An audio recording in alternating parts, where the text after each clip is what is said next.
Good evening, class. Chapter 5, Managing Diverse Employees in a Multi-Ethnical Workplace. Learning objectives discuss the increasing diversity of the workforce and the organizational environment. Explain the central role that managers play in the effective management of diversity. Explain why the effective management of diversity is both an ethical and a business imperative. Discuss how perception and the use of schemas can result in unfair treatment. List the steps managers can take to effectively manage diversity. Identify the two major forms of sexual harassment and how they can be eliminated. Now, diversity are dissimilarities or differences among people due to age, gender, race, ethnicity, religion, and sexual orientation, as well as socioeconomic background, education, experience, physical appearance, capabilities, and disabilities, and any other characteristics that is used to distinguish between people. The next slide.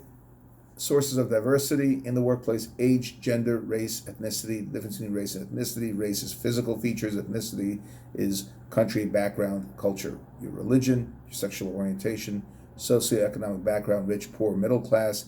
Capabilities and disabilities: education, experience, and of course, physical appearance. Glass ceiling. Next slide. The increasing diversity of the workforce and the environment. A metaphor is a metaphor alluding to the invisible barriers that prevent minorities and women from being promoted to top corporate positions. Workforce diversity in age. We have an aging U.S. population. Median age in the U.S. is 37.8 years. By 2030, 20% of the population will be over 65. Federal age discrimination laws. Age Discrimination and Employment Act of 1964 prohibits age discrimination. A couple of examples: major EEO, Equal Employment Opportunity Laws affecting human resources. Slide 5.1, for example, the Equal Pay Act requires that men and women be paid equally if they are performing equal work. Look at the Title VII of the Civil Rights Act passed in 1964, prohibits discrimination in employment decisions on the basis of race, religion, sex, color, or national origin, covers a wide range of employment decisions, including hiring, firing, pay, promotion, and working conditions. 1967, the Age Discrimination in Employment Act prohibits discrimination against employees over the age of 40 and restricts mandatory retirement. 1978, Pregnancy Discrimination Act prohibits discrimination against women in employment decisions on the basis of pregnancy, childbirth, and related medical decisions. 1990, Americans with Disability Act, the ADA, prohibits discrimination against disabled individuals in employment decision and requires that employers make reasonable accommodations for disabled workers to enable them to perform their jobs. 1991, the Civil Rights Act prohibits discrimination, as does Title VII, and allows for the awarding of punitive and compensatory damages in addition to back pay in cases of intentional discrimination. 1993, FMLA, otherwise known as Family and Medical Leave Act, requires that employers provide 12 weeks of unpaid leave for medical and family reasons, including paternity and illness of a family member. Gender. Women in the workplace. The U.S. workforce is 44.3% female. Women's median weekly earnings are $726 compared to $895 for men. Women hold only 14.6% of executive officer positions.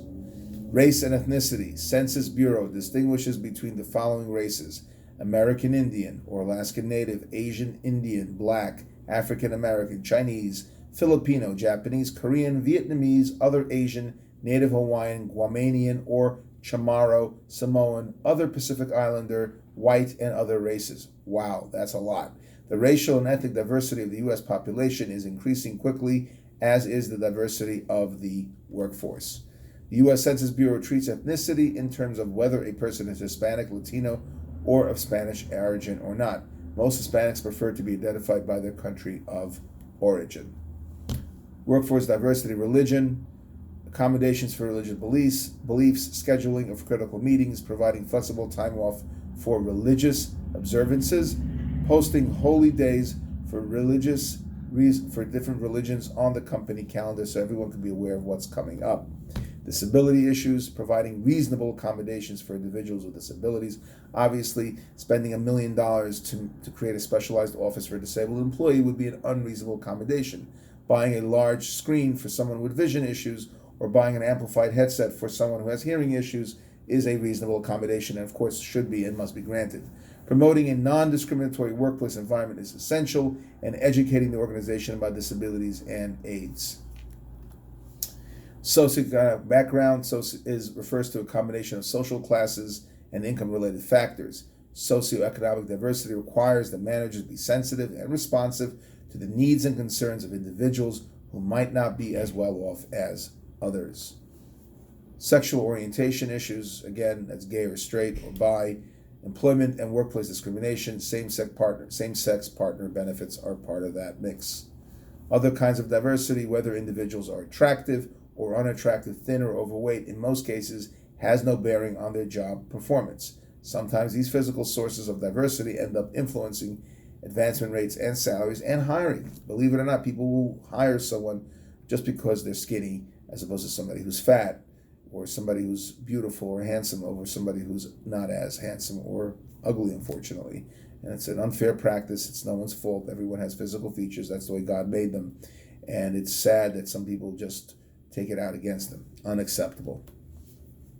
Critical managerial roles. Managers can take many more steps to become sensitive to the ongoing effects of diversity in their organizations, take advantage of all contributions diverse employees can make, and prevent diverse employees from being unfairly treated.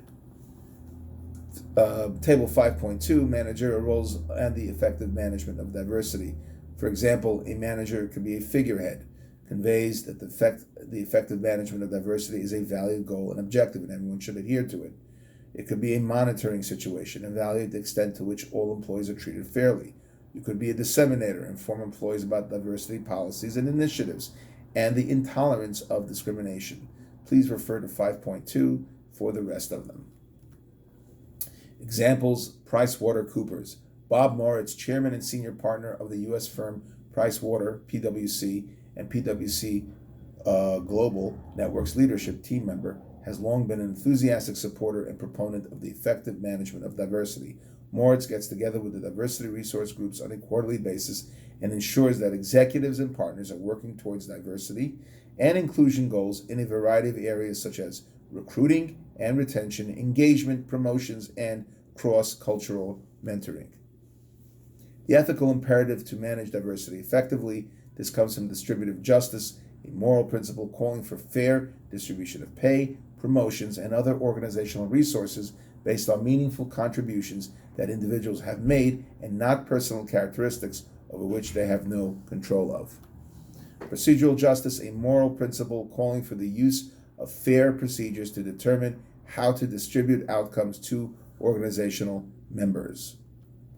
Procedural justice exists when we carefully appraise a subordinate's performance, take into account any environmental obstacles to high performance, and ignore irrelevant personal characteristics that do not have any bearing on their performance capabilities.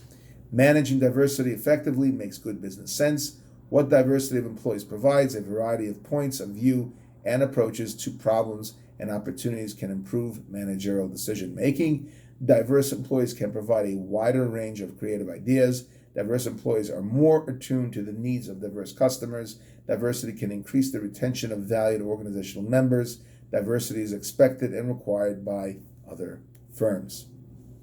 Perception. There's a saying, perception is reality. Perception is the process through which people select, organize, and interpret what they see, hear, touch, smell, and taste to give meaning and order to the world around them.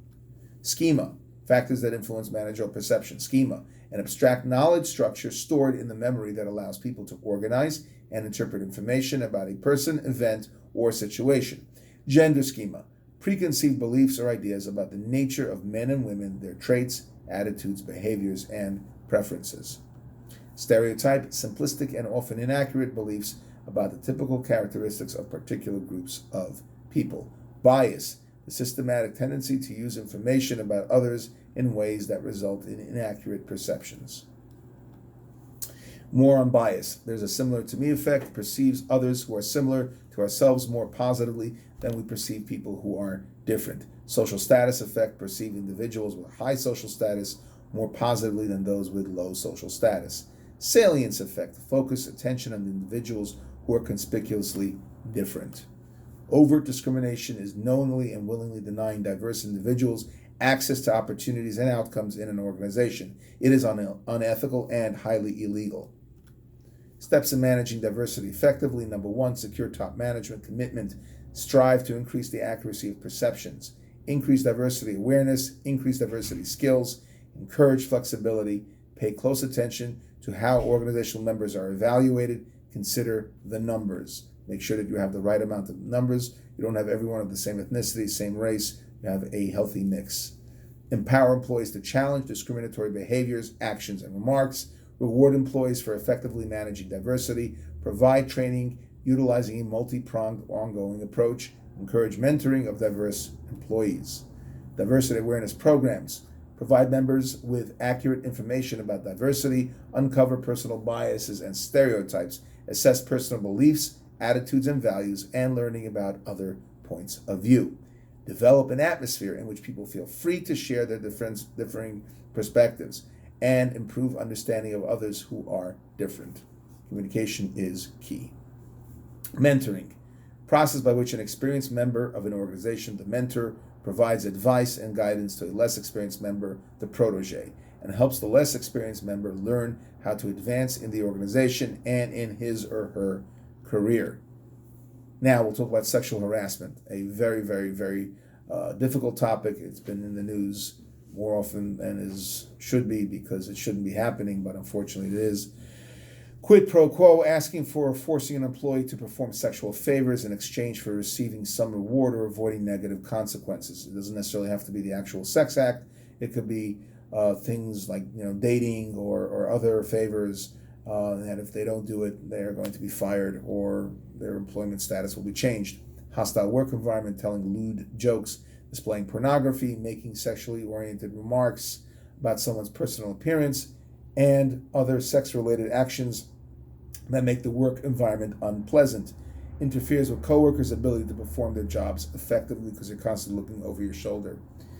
Steps to eradicate sexual harassment. Develop and clearly communicate a sexual harassment policy endorsed by top management. Use a fair complaint procedure to investigate charges of sexual harassment. There's actually a New York State and city law ordinance to give sexual harassment training to all employees.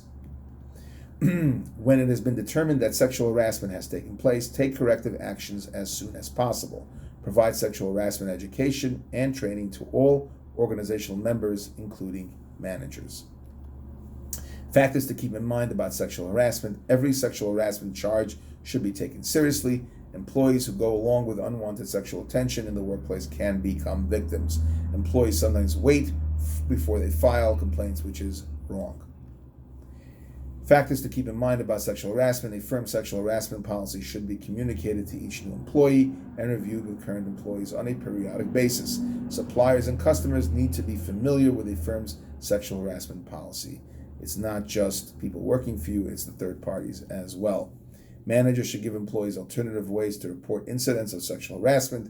Employees who report sexual harassment must have their rights protected. Allegations of sexual harassment should be kept confidential at all times. Investigations of harassment charges and any disciplinary action should proceed in a timely manner. We don't want it stretched out and prolonged. Managers must protect employees from sexual harassment from any other employee. Look at the video, and Redbox explains how Redbox leverages its diverse workforce. Click on the link on top next to the word video for a fantastic video. Appendix 1, the increasing diversity of the workforce and the environment. That takes you back to slide 4. And that is the end of tonight's presentation.